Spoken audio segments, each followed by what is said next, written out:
Hi students, hope all of you are doing well. It's Abdullah Tar here. आज आपके लिए एक नई वीडियो लेके आया हूँ जिसके अंदर हम सीखने वाले हैं बाइनरी सर्च। तो बाइनरी सर्च के लिए कुछ मैं लिस्ट ऑफ एलिमेंट्स ले लेता हूँ और मैंने एलिमेंट्स ले रखे हैं 1 2 3 4 5। तो बाइनरी सर्च के अंदर हमको क्या है, मिडिल एलिमेंट फाइंड आउट करना होता है। मिडिल एलिमेंट यहाँ पे हमको दिख रहा है 3। तो इसके लिए कुछ फॉर्मूला लगाना पड़ेगा मुझे। तो मैं यहाँ पे फॉर्मूला ले लेता हूँ मिड एलिमेंट को फाइंड आउट करने के लिए। तो फॉर्मूला होता है mid is equal to left plus right minus left divided by 2।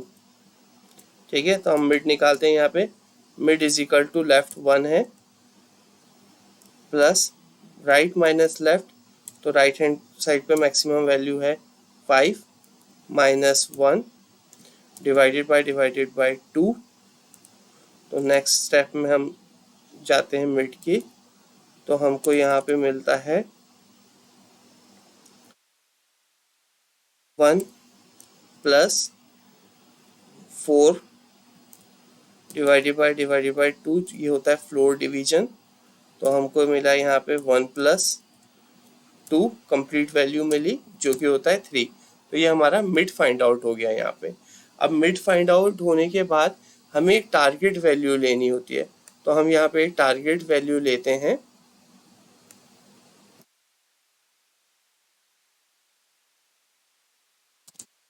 Is equal to 4। ठीक है, टारगेट वैल्यू हमें मतलब 4 ढूंढना है इसके अंदर से, 1 2 3 4 5 के अंदर से। तो इसमें 3 कंडीशंस लगेंगी, वो कंडीशन भी हम लोग समझेंगे अभी। टारगेट मतलब हमें 4 फाइंड आउट करना है और मिड वैल्यू हमारी 3 है। 3 क्या हो गई, हमारी मिड वैल्यू हो गई और हमें टारगेट 4 फाइंड आउट करना है। ठीक है, तो आगे बढ़ते हैं इसके अंदर। अब हमें 3 कंडीशन यहाँ पे यूज करनी होंगी। तो हमारी पहली कंडीशन कुछ इस तरह से हो जाएगी,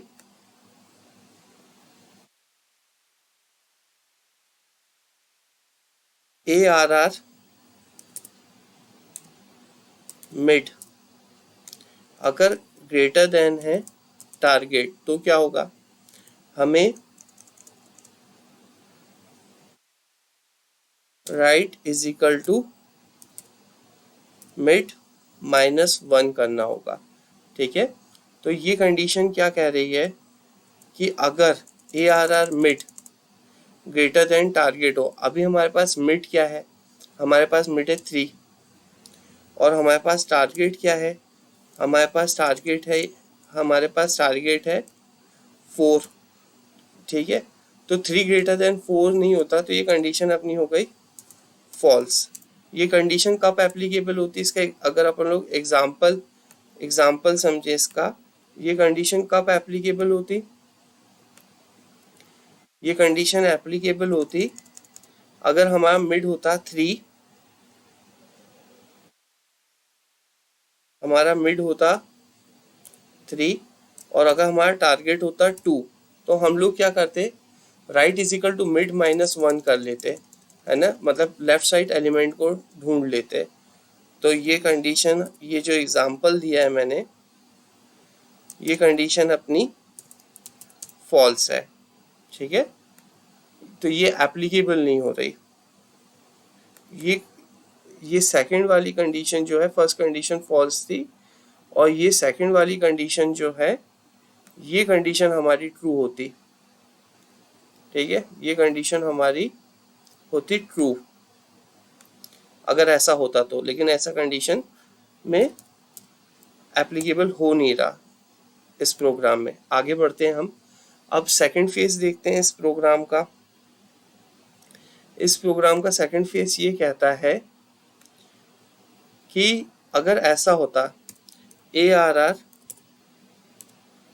मिड इक्वल टू टारगेट होता, तो हम क्या करते, हम हो जाते रिटर्न मिड। इस कंडीशन में क्या होगा, इस कंडीशन में क्या होगा कि ARR मिड मतलब हमारा क्या हो गया 3। अगर 3 इक्वल टू हमारी टारगेट वैल्यू है, ठीक है, 3 इक्वल टू 4 जो हमारा दे रखा है टारगेट, तो ये कंडीशन तो फॉल्स हो गई, ये कंडीशन हमारी हो गई फॉल्स। तो ये कंडीशन कब एप्लीकेबल होती, ये कंडीशन एप्लीकेबल उस स्टेज में होती जब हमारे पास हमारा मिड होता 3 और हमें टारगेट भी जो चाहिए वो भी हमको चाहिए 3। तो ये कंडीशन इस स्टेज के अंदर, ये एग्जांपल दे रखा है मैंने आपको, इस स्टेज के अंदर ये कंडीशन होती हमारी ट्रू, ठीक है।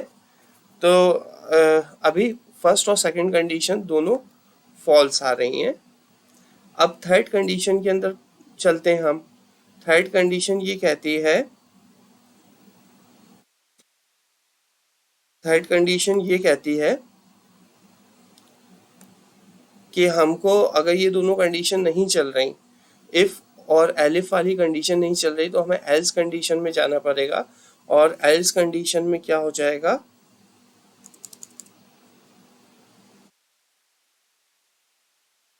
Left is equal to mid plus 1, ठीक है। मतलब हमारा जो टारगेट वैल्यू है, टारगेट वैल्यू हमें ढूंढ करनी थी, तो मिड और टारगेट वैल्यू एक नहीं है, ठीक है। लेफ्ट हैंड साइड पे भी जो हमें टारगेट वैल्यू नहीं मिल रही, मिड के लेफ्ट हैंड साइड पे टारगेट वैल्यू नहीं मिल रही, तो मिड के राइट हैंड साइड वैल्यू देखेंगे, या हमें राइट हैंड साइड वैल्यू मिल जाए, तो हम लोग क्या करेंगे, left is equal to mid plus 1, तो हम एक एलिमेंट आगे बढ़ेंगे, ठीक है। तो ये तीन कंडीशंस है। अब हम इसी चीज को प्रोग्रामिंग में देख लेते हैं कि बाइनरी सर्च का प्रोग्राम कैसे हम इम्प्लीमेंट कर सकते हैं। बाइनरी सर्च का प्रोग्राम देख लेते हैं हम। तो हमको क्या करना है, इसमें सबसे पहले हमें एक अरे बनानी है। अरे के अंदर हमको एलिमेंट लेने, हमने एलिमेंट ले लिए, जैसे यहाँ पे 1, 2, 3, 4, 5। अब ये एलिमेंट जो है इसके अंदर हमको क्या है, एक टारगेट वैल्यू चाहिए होगी, हमें टारगेट सर्च करना है, ठीक है। तो टारगेट वैल्यू मैं यहाँ पे लेता हूँ, मैंने ली यहाँ पे टारगेट,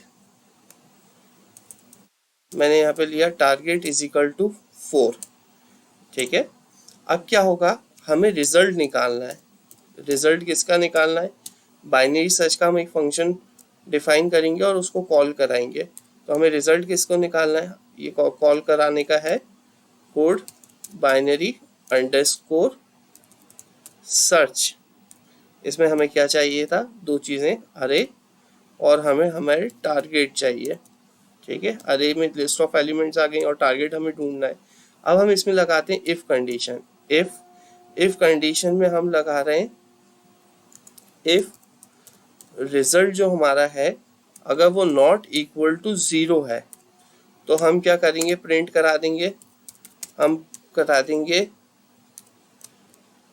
प्रिंट इंडेक्स वैल्यू के लिए यहाँ पे एफ लगेंगे, यहाँ लिखेंगे हम एलिमेंट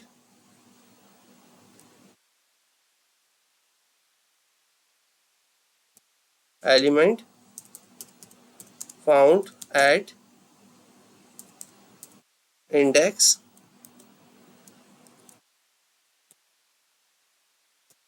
रिजल्ट, तो हमें ये एलिमेंट मिल जाएगा, ठीक है। अब हम लगाते हैं यहाँ पे एल्स कंडीशन। अब ये कंडीशन हो सकती है if result not equal to -1, मतलब एलिमेंट प्रेजेंट है। -1 का मतलब कोई एलिमेंट प्रेजेंट ही नहीं है अरे के अंदर, है ना। जैसे अपन 25 सर्च कर रहे हैं तो आ जाएगा एलिमेंट नॉट फाउंड, है ना। तो उस कंडीशन में हम प्रिंट करा देंगे,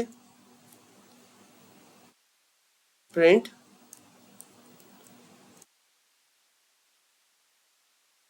एलिमेंट नॉट फाउंड, ठीक है। तो ये हमने अरे बना लिया, उसमें हमने टारगेट सेट कर लिया 4, बाइनरी सर्च ये फंक्शन हमने कॉल कराएंगे, ठीक है। अगर रिजल्ट नॉट इक्वल टू -1 है, अगर एलिमेंट मतलब है ही नहीं, मतलब अपन 25 सर्च कर रहे हैं तो एलिमेंट नॉट फाउंड आ जाएगा। और अगर एलिमेंट होगा, ठीक है, मतलब नॉट इक्वल टू -1 मतलब एलिमेंट है, तो एलिमेंट है तो हम उसको प्रिंट करा लेंगे एलिमेंट को। ये हमारी इफ और एल्स की कंडीशन हो गई। इफ के नीचे जब भी प्रिंट कराते हैं एल्स के नीचे तो एक या एक से ज़्यादा हम स्पेस देते हैं और प्रिंट के नीचे प्रिंट होना चाहिए, कोड लिखने का तरीका है। अब हम एक फंक्शन बनाते हैं, ठीक है। हमने डिफाइन किया फंक्शन डिफाइन, हम क्या डिफाइन कर रहे थे, बाइनरी अंडरस्कोर सर्च, और बाइनरी सर्च में हमें क्या चाहिए था, अरे चाहिए था हमें, और हमें चाहिए था टारगेट। जब भी फंक्शन बनाते हैं तो यहाँ पे कोलन लगाते हैं पाइथन के अंदर। अब हमें कुछ एलिमेंट चाहिए, लेफ्ट हम 0 मान लेते हैं, राइट हम मान लेते हैं, सॉरी लेफ्ट हमने इनिशियली रख लिया ऐसे ही, राइट इक्वल टू 0 मान लिया। इसके बाद हम जो इसकी लेंथ रखेंगे, अरे की लेंथ ARR -1। क्यों रखा, क्योंकि 1 2 3 4 5 अगर इसको इंडेक्सिंग करेंगे तो यह आएगा 0 1 2 3 4 5, मतलब n-1 होता है। अब एक कंडीशन लगाते हैं हम, वाइल जब left less than equal to right हो, तो इस कंडीशन में वाइल लगाया तो यहाँ पे कोलन लगाएंगे, ये लिखने का तरीका है पाइथन को, कोड को। तो जब भी left less than equal to right है, सीक्वेंस ऐसी चल रही है 1 2 3 4 5, तो हम लोग क्या करेंगे, एक फॉर्मूला हमने सीखा था, mid is equal to left plus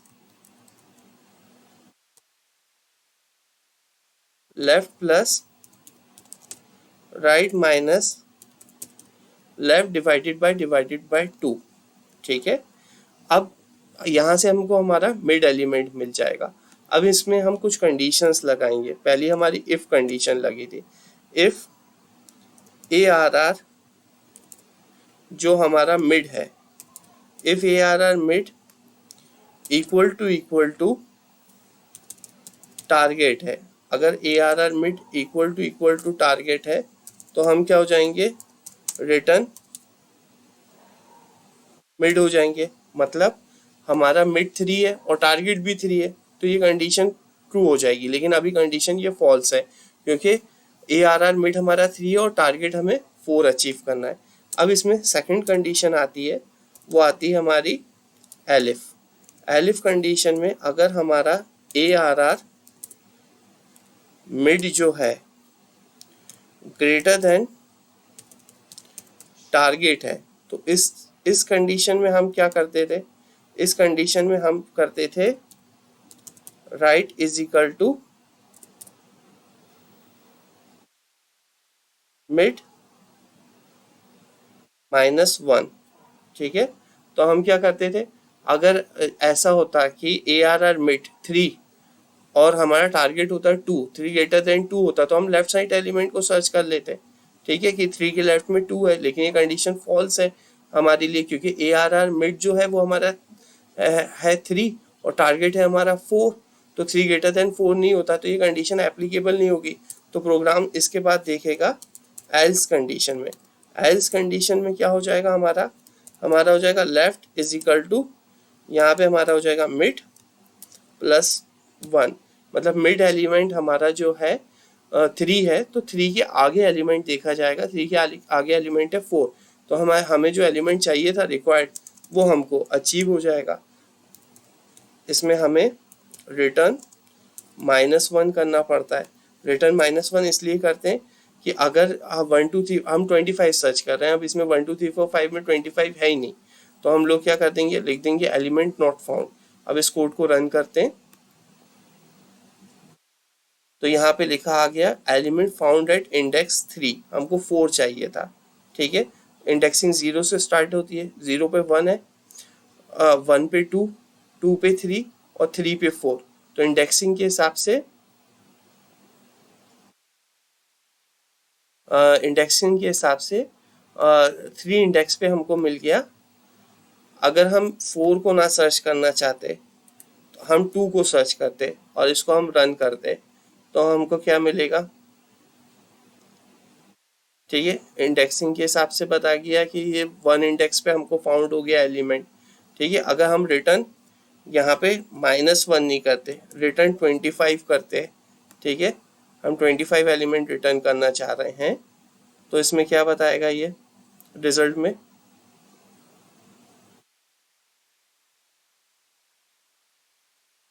scroll हो रहा है, ये एलिमेंट नॉट फाउंड बता देगा आंसर के अंदर।